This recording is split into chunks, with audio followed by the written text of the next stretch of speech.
How's it going, everyone? Matt, Leighton, Shawn Battle. Welcome back to another real estate video. Hey guys, in today's video, we're going to be talking about the 5 neighborhoods in DC where the market is actually shifting. We're noticing a significant difference in the past couple weeks and past couple months, year-over-year differences, where there's a little bit of a market shift here in the DC market, a little bit more of a buyer-friendly marketplace. Shawn, what's going on today? Man, it'll be interesting to see what data you have, because I'll tell you what, the market here, right here on the RB corridor, little tough still. I wrote a contract this past week, 9 offers. 9 offers? Buyers, and you know, this isn't the lower side of the market. This is $900,000 condo. Wow. 8 offers. 8 offers. 8 offers at 900 grand. I mean, it was a unique condo, but that's the higher, you know, mid to high side of the market here, and to get 9 offers in that price point. What condo was that? It's the Monroe. That one had 8 offers? 8 or 9 offers, yeah. What? Yeah. I mean, it was priced at $899. I mean, and the price per square foot, if you look at it, you know, that building was struggling to get that price point for a long time. But the key with this one is that it had an outside terrace. Ooh. So there's only, I didn't even know they had terraces. I mean, there was only 2 in that building, wow, I think, that have them. So that's gonna add a lot of value. So it was smaller than the last comp, yeah, that sold for 900, but it had that outdoor terrace, yeah, and that's what people wanted. So it was a feeding frenzy. Unfortunately, my buyers put their best foot forward, but didn't get it. Yeah, well. So I mean, the market's insane still. You know, there's pockets like we're going to talk about, but for the most part, I mean, people are waiving everything, and it's really, really tough competition. Yeah. So, I mean, with 8 offers, what do you think the winning offer had in terms of contingencies and price? No contingencies, I'm sure. Yeah. It was probably a cash offer. I don't know that for sure, but I was saying you need to go at least 3%, well, 2% above at least at the minimum. 918, somewhere around there. Wow. I don't know that for sure, but that was my guess. You know, it could have gone higher, could have gone lower. But you know, that was one experience I had. Then I wrote another one out a little further, and so the Arlington market's ridiculous, right? But as you get out a little bit further, competition isn't maybe as fierce. The house was on for 10 days, and all of a sudden we put in the offer over the weekend, over Easter weekend, and we thought we were the only one, and then all of a sudden they get 2 more on Easter. And I'm like, isn't that how it goes? Why? It's on 10 days. Why can't we just snag it up? Right. So we ended up changing our offer and got it. You got it. Yeah. Nice. So 1 for 2. 1 for 2. I mean, that's a pretty good batting average here in the Northern Virginia area. And spoiler alert, the 5 neighborhoods where the market's shifting a little bit, they're not in Arlington. Yeah. So yeah. So but they are in the DC area. Do you want to? Let's go through the 5 right now. Do you want to take a stab? I might have given you 1 or 2, but do you want to take a stab at where they're at? I would. Can I guess because I know? Yeah. Yeah. Guess. So you want to say the first one? I said it earlier. The only one I really know of, McLean, probably on the higher end market. Yeah. Yeah. So think right in the heart of McLean. The actual zip code is 22101, and the biggest data points were price reduction and days on market. So for all of these, price reductions of around 15 to 19%, which is pretty significant if you think about it. And then days on market of anywhere from 70 to 140 days on market. So again, we're at a slightly different price point. Think, you know, 1.5 and significantly higher than that. But it's interesting because you're seeing a slight market shift here where if this is slowing down a little bit, it's always, you know, if a first-time home buyer can't buy, then that means that the move-up buyer can't buy, and then that means that that person can't sell their luxury house. So if the top of the market is slowing down just a little bit, that could be a sign of something. Usually the top of the market is what starts slipping first. But I mean, you know, the bottom of the market rate around us is really good. I mean, it's crazy. Yeah. But, you know, McLean is in Arlington right now, and Arlington's got all the news, right? So everybody's jumping on the Arlington stuff. Yeah. McLean, what's the next one? I think I might have told you the next one. I think in Maryland somewhere, right?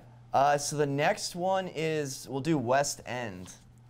You know, West End in DC, kind of Foggy Bottom, near Georgetown a little bit. Again, we're talking primo location, top of the market type of deal. And you know, so I got a lead the other day for Turnberry Tower, $5 million lead.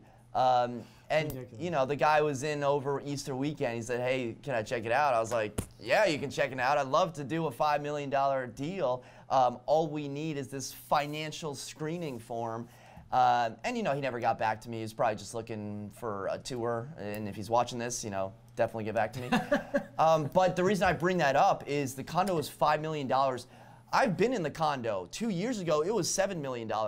So at a certain number, the price is just a number. Yeah. It's just a number that people throw out, and it's like, see if it sticks. I mean, $7 million, I'll give you 3.5, and we'll call it a deal. It happens all the time. I mean, especially with that upper end market. And you know, I was reading an article up like the Hamptons area. Yeah. Where the Hamptons are just getting destroyed right now, right? So they're dropping their prices like crazy, and that super high end market. I mean, there's a time for it, a place for it. Yeah. And I think that time is passing, right? A lot of those people are just, you think about that older generation is starting to move on, and who's going to fill their shoes and who wants to, right? So I don't know, like, I'm not an expert in the Hamptons, but that's like the typical like 1980s stockbroker. I have a place in Manhattan, I have a place on Montauk, you know. But I think now it's like, well, why would I buy this place? Why don't I just Airbnb it for a month in August, throw crazy parties, and then not have to deal with it 11 months out of the year? And that's another thing that we're saying is the younger generation doesn't want to be out there. They want to be close to the city. Yeah. So, and that's what we're seeing here is everything close into metro to city is naturally staying really super hot. But then out into the suburbs where, I also felt like some of the prices were inflated anyways. Yeah. And now they're starting to feel that push down. Do you think is it year over year, or is this days on market now? Yeah, it was year over year, days on market, compared to last year. So compared to 2018. Okay. So we had McLean, we have West End. The next one is Chevy Chase in Maryland. So again, Chevy Chase is one of these neighborhoods that is just very high end. Not many people are looking there unless you're at a certain price point. So it makes sense that days on market are going to be a little bit higher. The prices will get dropped a little bit. So that, that just goes to show you one of the other primo locations. Yeah. And you've got to think about, timing of the market as well. So right now we're in peak springtime, but in a month and a half, spring is technically over, right? We start hitting. Dang, don't say that. I know. It's going to happen so quickly, and that's the scary thing. Is our market going to keep this trend, or in mid-June are we going to feel this fall off? Yeah. And the slow trickle down, and then August is it going to be dead? I mean, it could completely change into a buyer's market. I doubt it. Yeah. But in some areas, it's going to happen. Yeah. Definitely, as you spread out further, that spring market's going to start. I have some buyers that are feeling, and maybe you have some buyers that are feeling this way too. Some buyers are like, I'm ticked off. This is baloney. I don't want to waive everything. I'm just gonna contact me in 6 months. And some other buyers are like, hey, I see what's going on. I'm just gonna hang out for another 6 months. And others are just like, yeah, I still want to buy. I still want to get in. So I'm hoping for more inventory. I'm hoping for less competition. But in Arlington, you just said 8 offers. It still hasn't happened yet. Yeah. So Chevy Chase, do you want to take any more stabs? We got. You're looking at my notes. We got no cheater. Two left. Two left. I would say like Bethesda. Bethesda is not on the list. Oh, really? Yeah. So the next one is. This one's kind of surprising. It's 16th Street Heights and the Fort Totten area. So we actually had a listing, 16th Street Heights, on, I still can't pronounce it correctly. It was right off of Georgia Ave. I'm blanking on the street name, but every time I said it, the other agent was like, oh, do you mean this street name? And so I would start saying it that way, and then the agent would be, and then another agent would be like, oh, you mean this street? Yeah. So 16th Street Heights in Northwest DC. We put on a row home at what, 600, 700,000? Yeah, I think it was like the 600 tier. Yeah. I mean, it needed a lot of work. It was last year. It sold like that. I was walking around and I'm like, Shawn, The refrigerator's not even in the kitchen. Yeah. The garage is falling over. What's going to happen here? He's like, all right, we'll just put it on. We'll see. And we get all these offers. I think it was an all-cash offer. It was an all-cash investor. Yeah. Investor was flipping It's it. like, all right. It was perfect for us. Yeah. No home inspection, nothing.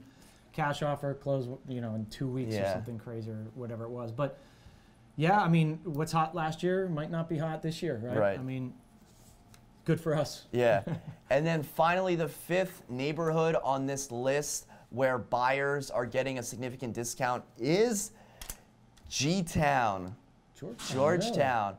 So on HomeSnap, you always, you know, see the new properties. And I'm in Roslyn, so it usually shows me a mix of Roslyn and Georgetown. And the first one that popped up today was a $7 million listing. And I was like, all right, this one is definitely not in Roslyn. So I click on it. You know, it's a Georgetown listing. It's, I think, Nancy Blvd. I don't know if I'm saying her name right, but she absolutely crushes it in Georgetown. She literally gets like all the listings at, you know, that price point. I clicked on the listing. It was an amazing property, but it's also $7 million. So I think at that price point, you know, you're probably not. It's so probably much harder to sell. Yeah, you're probably not getting multiple offers. It's probably not selling over the weekend, and it's probably not selling for list price. So again, if you're in that market, there's going to be price cuts. And higher end markets, yeah, always going to be tougher to sell. Longer days on market. You know, we're still seeing our markets up to 1.3, 1.4, 1.5 are still jumping off the market. But once you start getting into those 2, 3, 5, 7 markets, we don't deal in much around here, but they will take a lot longer to do. Yeah. For sure. Yeah. Yeah, middle of the market, still flying off. Arlington is as competitive as Bread and ever. butter, definitely. You know, the high-end market slowing down just a tad. So those are the top 5 neighborhoods. Urban Turf did this study, so be sure to check out Urban Turf. I hate just like copycatting them and just giving away their whole article. So check out Urban Turf. And that is the video for today. For Shawn and for myself, thank you so much for watching. Until next time, we'll see you then. Take care.